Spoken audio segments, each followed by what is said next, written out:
When we're assessing probabilities of discrete events, there are often a set of assumptions that lead us to nice formulas that we can use to create a probability model for a given scenario.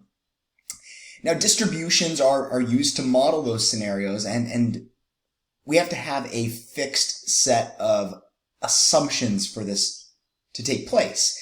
Now, the set of assumptions that we have aren't always going to be the same, but if they are, and they match a specific type of template, then we can use a special set of formulas.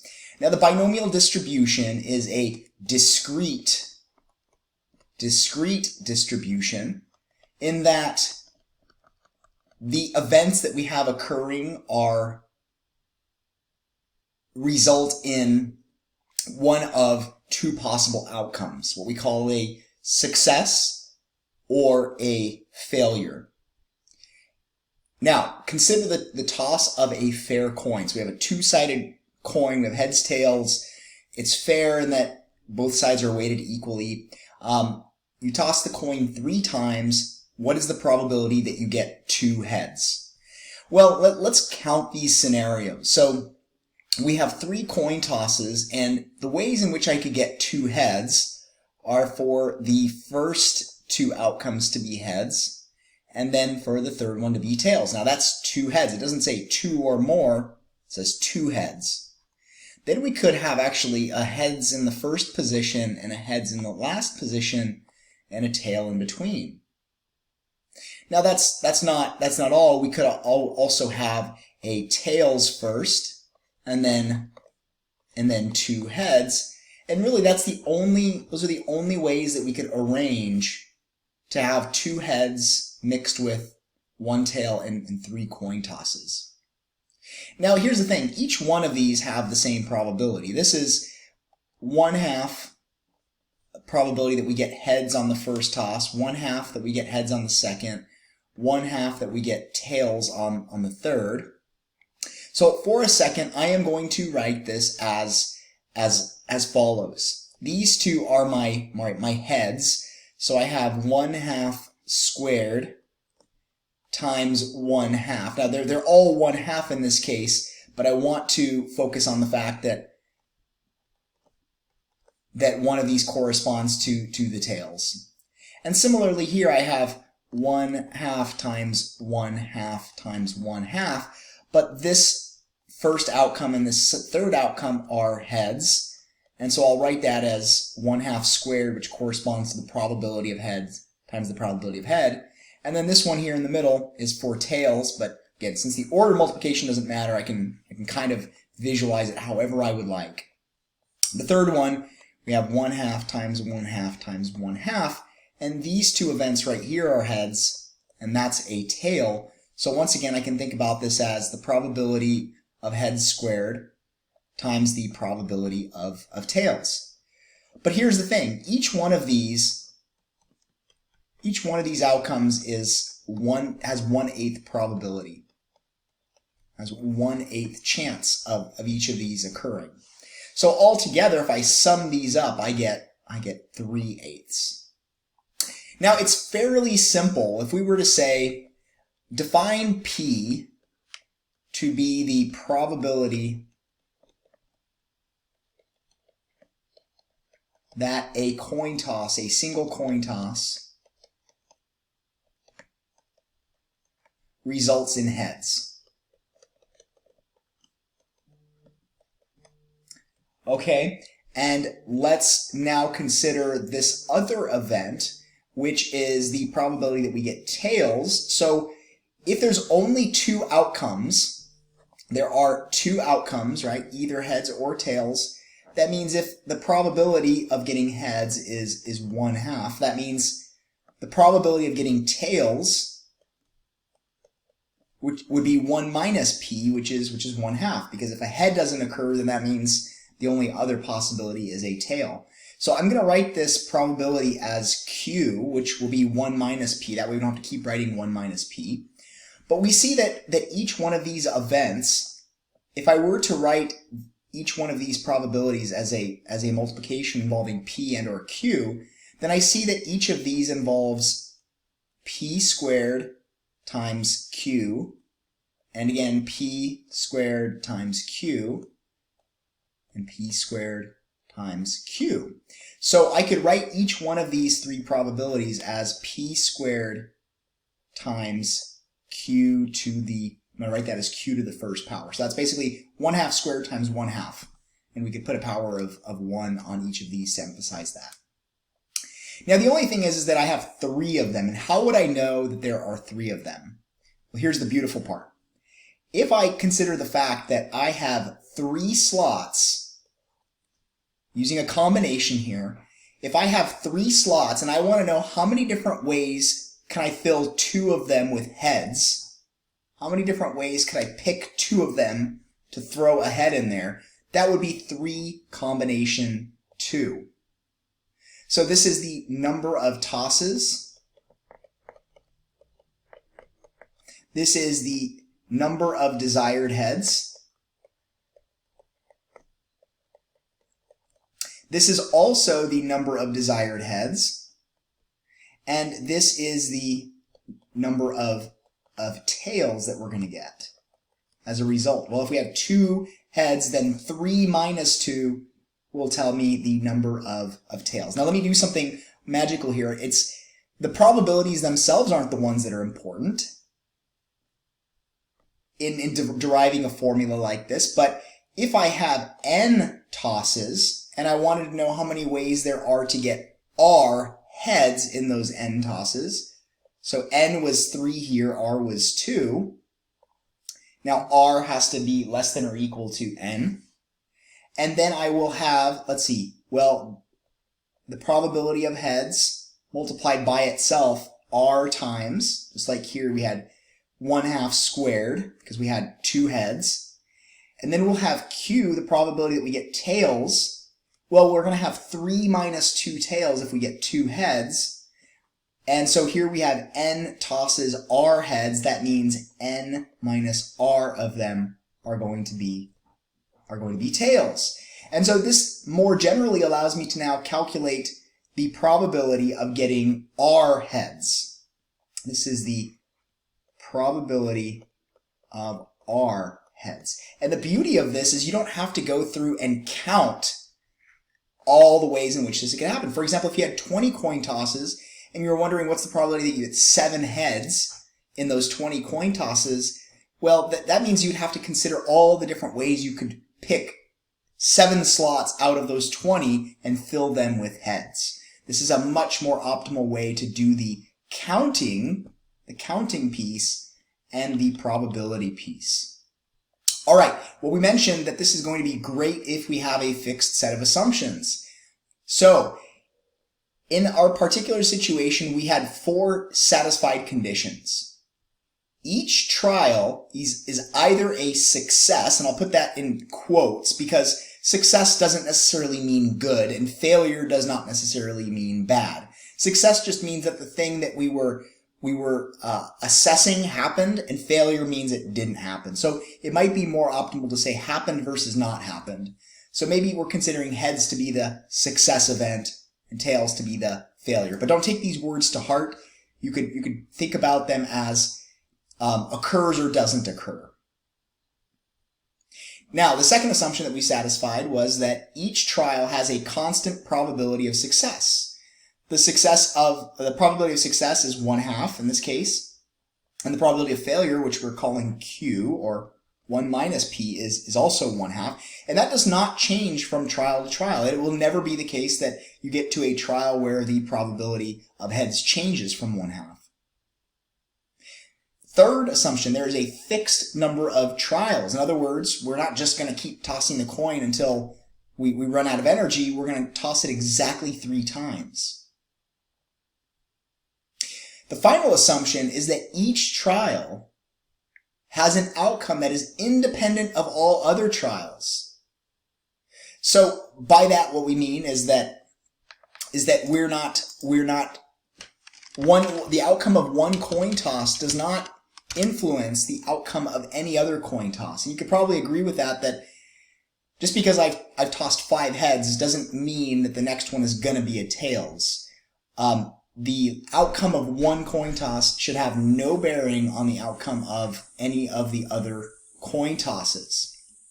Now, a scenario in which all 4 of these assumptions are satisfied is called a binomial experiment. So, binomial, what you should notice here, has the word bi in it, which means two.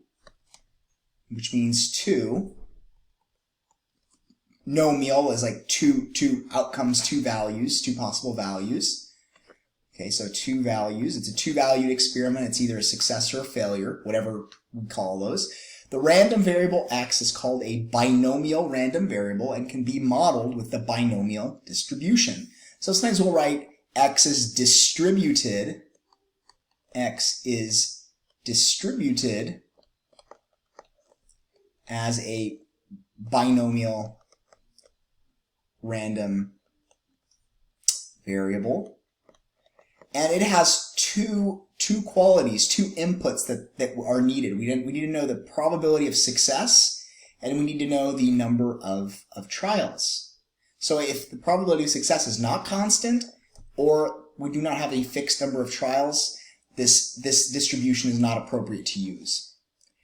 Okay, now the probability that if we're talking about coin tosses, if you toss the coin n times, and you want to know what's the probability that you get exactly r heads in those n coin tosses, we should note here that r is less than or equal to n. Because after all, if you're going to do, say, 5 coin tosses, where n is equal to 5, you can't draw or have an outcome of 6 heads if you only have 5 tosses. And then we're defining q to be equal to 1 minus p. And this function right here is called the PMF, or probability mass function. Okay, so once again, so here we're going to have the probability of success, which was 1/2. And 1/2 is going to be multiplied by itself r times, because that's the probability of head, multiplied by itself the number of heads times the probability that you get tails. And how many of those are you going to get? Well, you're going to get n minus r of them. So, with that said, we get the probability mass function. And like every distribution, this distribution is going to have an average, or an expected value, and it's going to have a standard deviation. So we've already kind of seen how this piece derives. We're not going to explicitly derive it any further, but we kind of saw the components come together here. And you can see that this formula is the same one that we're proposing here. Now, the expected value, this should make sense because, for example, if you have 20 coin tosses,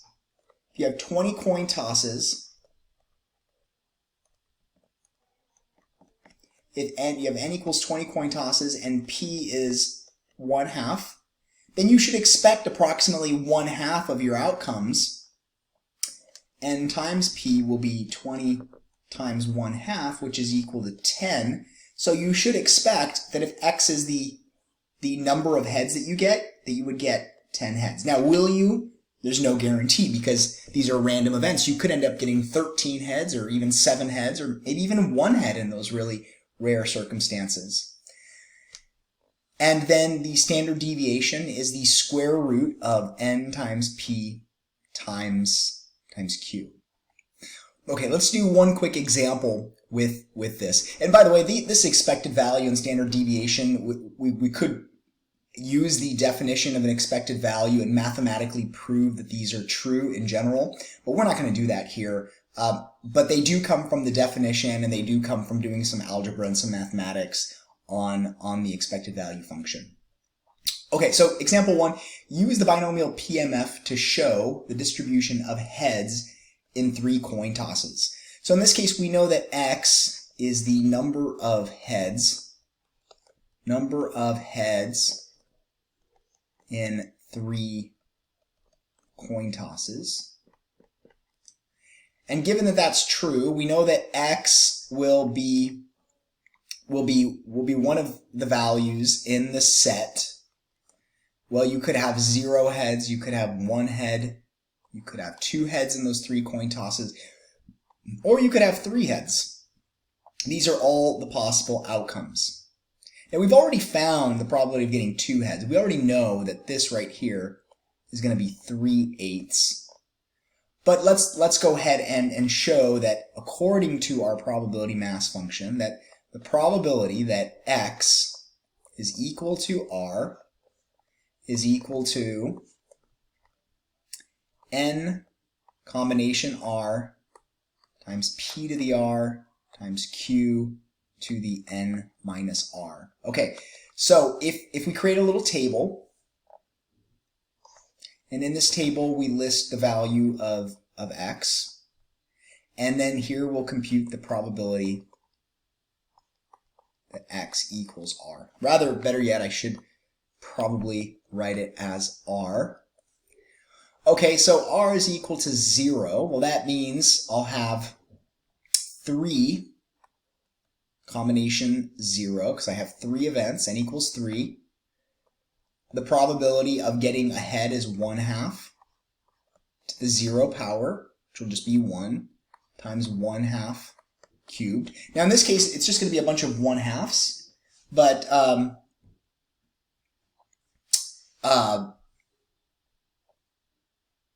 in general, it is going to be important because the other situations, the probability of success and failure may be different than one another. So it could be that you have an unfair coin that has 1/3 chance of landing on head and 2/3 chance of landing on tails. So we still focus on writing it like this. Now, I'll compute this. There's only one way to fill 0 slots with heads, and this will just end up coming out to 1/8. In other words, there's only 1 out of 8 possible outcomes if you listed them all out, will be 0 heads. So it'll be all tails. Now, the probability that you get 1 head, 3 combination 1 times 1/2 to the first power times 1/2 squared, which will be, this will still give me 1/8, but now there will be 3 different ways to do that. And by the way, that's going to be heads, tails, heads. Heads, tails, tails.